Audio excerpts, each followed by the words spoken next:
아웅다웅 뉴스로 이 부분 열어보겠습니다. 근데 오늘 이현웅 아나운서가 일이 있어서 오는 정채훈 아나운서가 나오셨어요. 그래서 아웅다웅 뉴스가 아니라 아운다운 뉴스에 정채훈 아나운서 어서 오십시오. 네, 안녕하세요. 아운다운 오늘만 맡게 된 정채훈입니다. 반갑습니다. 발음이 조금 힘들긴 하지만 어렵네요. 잘생긴 우리 정채훈 아나운서 보니까 갑자기 스튜디오 분위기가 환해집니다. 아유, 말씀이라도 너무너무 고맙습니다.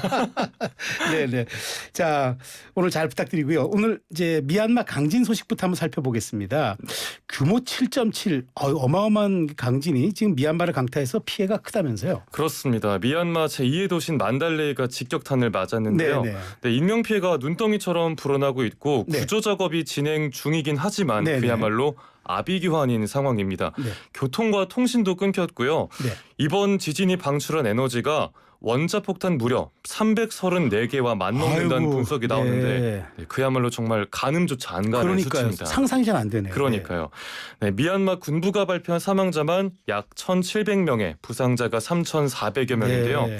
문제는 매몰된 사람이 얼마나 될지 파악이 어려워서 정확한 사상자 수조차 알 수 없다는 아이고, 겁니다. 네, 그렇겠네요. 네, 미국 지질조사국은 이번 강진으로 인한 사망자가 10,000명이 넘을 확률이 70%가 넘을 거라는 10,000 분석을 명. 네. 내놓기도 했습니다. 그래서 국제사회 지원도 잇따르고 있는데요. 우리 정부도 200만 달러의 인도적 지원을 네네. 약속했고요. 다만 이 지진 피해 현장으로 진입하는 게 어렵다고 합니다. 그렇겠네요. 네. 네네. 미얀마 최대 도시인 양곤에서 만달레이로 올라가는 길을 보니까 이 도로 곳곳이 움푹 파여서 파손돼 네, 있다고 네. 하고요. 보통 8시간이면 가는 거리인데 평소의 2배인 15시간이나 걸리는 네. 상황입니다. 두세 집 건너 한 집은 무너져 있는 상황이라고 합니다. 저도 그 다리가 조각조각 무너진 사진을 지금 보도 사진 봤는데 네. 정말 이게 모든 것을 대변하고 있구나 이런 생각이 듭니다. 저 걱정인데 우리 현지에 있는 한인들의 피해는 없는 것으로 전해졌죠? 네, 다행히 아직까지 전해진 교민 네. 피해는 없습니다. 다행입니다. 네. 미얀마 우리 교민이 약 2,000명, 특히 만달레이에는 70명 정도가 살고 있는 걸로 알려졌는데 외교부가 교민 인명 피해는 없다고 발표했습니다. 네. 하지만 재산 피해가 적지 않겠죠. 미얀마뿐만 아니라 태국도 이번 강진으로 피해가 컸잖아요. 네. 그 보셨을 것 같은데 맞아요. 네, 33층 규모로 공사 중이던 감사원 건물이 한순간에 무너지는 장면. 영화의 한 장면 같았어요. 그러니까요. 실감나지 않고. 네, 저도 정말 보면서 실감이 나지 않고 네. 전 세계에 정말 충격을 준 장면이었습니다. 그렇습니다. 진앙과 1,000km가 떨어져 있는데도 태국 방콕에서만 건물 9,500채가 손상됐다고 합니다. 아유, 네. 그 어느 때보다 국제사회 도움이 미얀마와 태국에 절실해 보이는데요. 네네. 무엇보다 인명 구조가 신속하게 이루어지길 바랍니다. 그렇죠. 가장 중요한 건 그래도 인명 구조가 조속히 돼야 되겠죠. 자, 다음은 국내 소식 짚어보겠습니다. 영남 지역을 핥힌 이번 산불 정말 오래 끓으면서 엄청난 피해를 안겼는데 발생한 지 9일 만에 어제 모두 주불은 진화됐죠? 예, 그렇습니다. 영남 지역을 핥힌 이번 산불 재산 피해로 보나 인명 피해로 보나 역대 최악의 네, 산불로 그렇습니다. 기록이 됐는데요. 75명의 사상자와 함께 주택 3,400여 채, 농축산시설 2,100여 곳, 또 국가유산 30곳이 피해를 봤습니다. 맞아요. 이게 정말 안타깝죠. 맞습니다. 예. 그래서 정부가 이번 산불과 관련해서 중앙재난안전대책본부 회의를 열었는데요. 네네. 이번 산불이 전개 양상과 피해 규모로 봤을 때 네네. 전례를 찾기 어려울 정도의 초대형 또 초고속 산불이라고 밝혔습니다. 예. 확산의 속도가 시간당 8km를 웃돌았다고 해요. 네. 그래서 단 몇 시간 만에 경북 의성과 청송, 영덕을 넘어서 동해안 바다의 어선까지 아유, 그 불길이 닿을 정도였군요. 정도였던 네. 겁니다. 네. 이 산불이 빠르게 확산한 자연적 요인으로는 강풍과 함께 두꺼운 낙엽층 또 불에 타기 쉬운 침엽수가 많은 특성들이 네. 있었습니다. 또 임도 그러니까 숲길이 부족했던 곳도 산불이 빠르게 번진 원인으로 꼽히고요. 네. 진화 인력의 95%에 해당하는 산불 예비 진화대 고령화 네. 여기에 대형 진화헬기의 부족 등 인력과 장비 문제 역시 산불 진화를 어렵게 하는 요인이었습니다. 네, 맞습니다. 이번 정말 우리가 산불 피해를 교훈 삼아서 우리가 앞으로 어떤 점을 보강해야 될지 어떤 점을 또 우리가 잘 준비해야 될지 이런 것들 한번 짚어봐야 되겠습니다. 그리고 사실 이번 산불이 남긴 피해가 너무나 큽니다. 뭐 사실 이게 면적도 면적이고 그렇지만 이재민 분들이 가장 걱정입니다. 맞습니다. 네. 이재민들이 벌써 일주일째 그 대피소에서 생활하면서 숙식을 해결하고 있는데요. 네네. 삶의 터전을 잃은 채 텐트에 몸을 기대거나 또 차디찬 체육관 바닥에 웅크려서 맞아요. 네. 잠을 청하는 모습을 보니까 네. 마음이 정말 아프더라고요. 네네 그렇습니다. 네, 정부는 그래서 임시 대피소에 있는 분들이 아무래도 고령의 어르신들이잖아요. 네. 장기간 머무르는 게 어려운 상황을 고려해서 임시 주거 시설로 우선 옮기고요. 네. 조립식 주택 등 보다 안정적이고 편안한 주거 공간을 확보하기로 했습니다. 네. 또 통신과 전기, 수도처럼 필수 기반 시설을 서둘러서 복구할 예정입니다. 그래야겠죠. 네.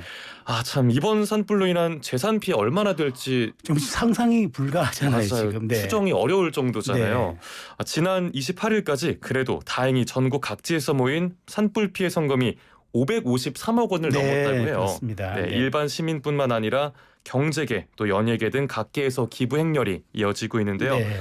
산불 피해 복구가 가능한 신속하게 이루어지고 또 이재민 분들이 일상으로 하루빨리 돌아갈 수 있기를 바라는 마음입니다. 네, 그렇습니다. 저희가 오프닝에서도 전해드렸지만 그 전국 각지에서 국민 성금도 답지하고 그다음에 여러 가지 같이 우리가 동참하려는 이런 노력들이 있는 만큼 빨리 좀 이재민들께서 희망을 좀 회복하시기를 바라는 마음 전해드렸습니다. 네. 자, 다음 소식 전할게요. 오늘부로 공매도가 시작됐다고요? 맞습니다. 주식을 필려서 팔고 나중에 네네. 사서 갚는 투자 기법이죠. 그렇죠. 네. 공매도가 2023년 11월에 전면 금지된 이후 약 네. 17개월 만에 오늘부터 재개가 됐습니다. 오늘 주식시장 9시에 땡 하고 열리면 네네. 시장 어떻게 흘러갈까 정말 많은 분들이 네. 관심을 기울이셨을 네네. 것 같은데 저도 좀 들여다봤고요. 결론은 어떻게 났습니까? 파란불입니다. 아이고 다행입니다. 결론부터 좀 말씀을 드리면 코스피, 코스닥 모두 떨어졌습니다. 아이고 코스피는 빨간불이 돼야 되는데. 그러니까요. 네. 참 최근에 그래도 코스피가 오르나 싶었잖아요. 네네. 2,500선 밖으로 2달 만에 다시 밀려났고요. 네. 코스닥도 2.6% 넘게 하락해서 파란불입니다. 아유. 그런데 공매도 재개를 앞두고 대차잔고라는 게 빠르게 늘었더라고요. 대차잔고요? 네, 네. 대차잔고가 네. 투자자가 주식을 빌린 뒤에 갚지 않고 보유 중인 물량인데요. 공매도 정의랑 뭔가 겹치죠. 그렇죠, 그렇죠. 네. 네. 즉 공매도의 선행지표가 선행지표. 대차잔고라고 네. 할 수 있습니다. 오늘 주식시장이 열린 후에 대차잔고가 급증했던 종목들이 큰 폭으로 네. 흔들렸다고 합니다. 네. 그러면서 주가 변동성도 빠르게 확대가 됐고요. 삼성전자는 오늘 6만 원 선이 깨져서 다시 5만 전자가 아유, 됐습니다. 6만 전자 됐다고 좋아한 지가 엊그제 같은데. 그러니까요. 저도 좋아했다가 다시 좀 아이고, 안타까움을 그렇군요. 삼키게 됐습니다. 네. SK하이닉스와 한미반도체 등 반도체주도 모두 하락세고요. 시가총액 상위 종목은 물론 2차 전지, 자동차 가릴 것 없이 전 종목에 업종에 파란불이 켜진 상황입니다. 이게 뭐 우리 일상생활에서의 파란불은 긍정과 어떤 그 희망의 신호를 상징하는데 증시에서만큼은 아주 빨간불이 들어와야 네, 모든 분들이 또 희망을 갖게 될 텐데. 그러니까요. 빨리 빨간불로 좀 주식장이 변하길 바라겠습니다. 네. 근데 여기에 이제 미국발 관세 우려까지 더해지니까 불확실성에 대한 우려들이 더 커지고 있죠. 맞습니다. 트럼프 행정부가 상호 관세를 발표하기로 한 게 네네. 4월 2일이니까 이제 정말 코앞으로 그렇네요. 다가왔습니다. 진짜 이틀 앞으로 다가오네요. 그렇죠. 네네. 네. 그런데 관세 부과 대상국이나 관세율이 미정이라는 점도 증시 불확실성을 높이고 있는데요. 그렇군요. 네. 앞서 지난 주말에 뉴욕 증시 나스닥 지수가 네. 2.7%가 내리는 등 3대 지수가 모두 하락했습니다. 네. 필라델피아 반도체 지수도 2.95%가 급락했었고요. 네. 관세 정책 불확실성에 미국 내 인플레이션 우려까지 더해진 영향인데요. 국내 공매도 불안감에 또 미국발 해외 리스크까지 당분간 주식시장 변동성이 굉장히 클 걸로 보여서요. 네. 투자자분들 유의하셔야겠습니다. 사실 경제가 가장 두려워하는 게 불확실성이거든요. 맞습니다. 이런 것들이 좀 경제에 대한 요인들을 좀 더 악화시키는데 잘 주목하시면서 상황을 좀 체크하셔야 되겠습니다. 네. 자, 마지막 소식입니다.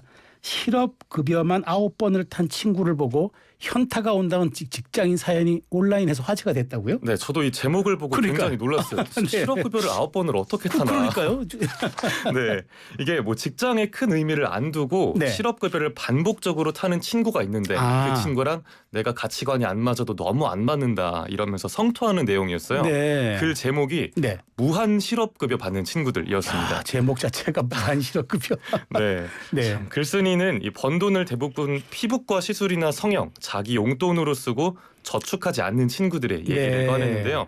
뭐 거기까지는 연로족 네, 개인의 네, 차이다 네, 이렇게 네. 볼 수가 있는데 문제는 취직할 때 실업급여 조건으로 취직을 했다는 겁니다. 아. 그러니까 연로족 친구들이 뭐 2년 동안 실업급여만 9번을 탔다는 얘기가 그래서 나온 거였고요. 조금 근무하고 다시 이제 퇴직할래요. 그렇죠. 조금 근무하고 퇴직할래요. 네. 아. 근데 2년 동안 9번이면 뭐 몇 달에 한 번씩이잖아요. 3, 4개월에 한 번씩 그만뒀다는 얘기인데. 그러니까요. 네. 네, 그래서 글쓴이가 분개한 것도 이 실업급여가 좀 노력하는 열심히 사는 청년들에게 돌아가야 그렇죠. 거기 되는데 가야죠. 네, 그렇게 좀 돈 많다는 주변 욜로족들에게 돌아간다는 점이었습니다. 그 너머 욜로족들이 혜택을 다 받는 걸 보면서 내 자신이 무기력해지고 네. 답답해진다는 거죠. 네. 이 사연을 접하고 나서 뭐 실업급여 횟수나 기한에 한도를 둬야 된다. 네. 또 진짜 저런 진이 있으면 현타 오고 화나겠다. 네. 이런 반응이 나왔습니다. 들어보니 공감이 갑니다. 그러다 보니까 한때 우리가 실업급여를 시럽, 그러니까 우리가 맞습니다. 그 설탕 같은 거 있잖아요. 실업급여로 활용하는 사람이 있다고 이렇게 네. 또 뼈아픈 지적이 왔는데 이런 실업급여 부정수급은 법으로 엄격하게 처벌되지 않습니까? 아, 물론입니다. 네. 실업급여가 권고사직이나 구조조정 등 비자발적 사유로 회사를 그만둘 때만 받을 수가 네네. 있습니다. 그래서 부정수급이 적발되면 전액 반환 및 부정수급액의 최대 5배가 추가 징수될 수 있습니다. 네. 또 3년 이하의 징역 또는 3천만 원 이하의 벌금에 처해지는 불법 행위라는 점 꼭 기억하시면 좋겠습니다. 그렇습니다. 이게 실업급여를 달게 빨아먹는 그렇게 활용하면 안 되죠. 정말 다시 재기하기 위해서 그 잠시를 견디는 돈으로 삼아야 되는데 참 안타깝습니다. 자, 오늘 준비된 뉴스 모두 살펴봤습니다. 잘 소식 전해주셔서 감사드리고요. 아, 네. 또 할 일 남으셨어요. 네. 그 마지막 퀴즈 내주시는 거 알죠? 네, 그게 마지막 임무더라고요. 네, 그렇습니다. 네, 오늘의 퀴즈입니다. 네.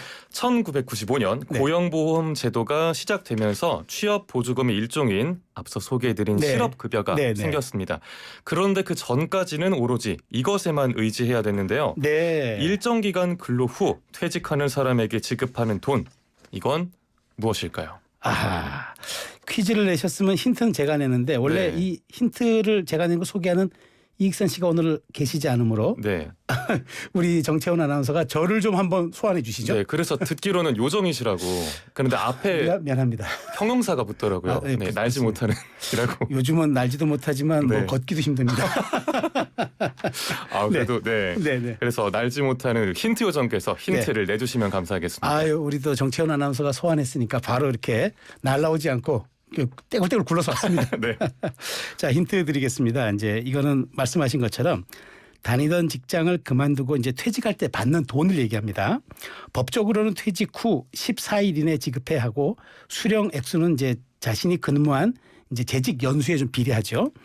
그 이제 옛날에 다 이걸 일시불로 많이 받았는데 요즘은 연금 형태로 지급하기도 합니다. 그래서 다양한 상품들이 있기도 해요.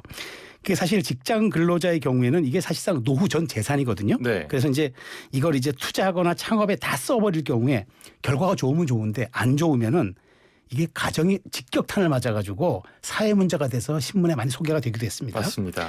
자, 직장 근로자의 마지막 희망, 퇴직할 때 받는 이 목돈의 이름은 무엇일까요? 힌트입니다. 거의 다 주신 것 같습니다. 거의 뭐 이렇게 떠먹여 주는 수준이죠. 네, 요정 맞으시네요. 네, 감사합니다. 자, 오늘 함께한 아운다운 뉴스의 정채원 아나운서는 여기서 인사드리도록 하겠습니다. 수고하셨습니다. 고맙습니다.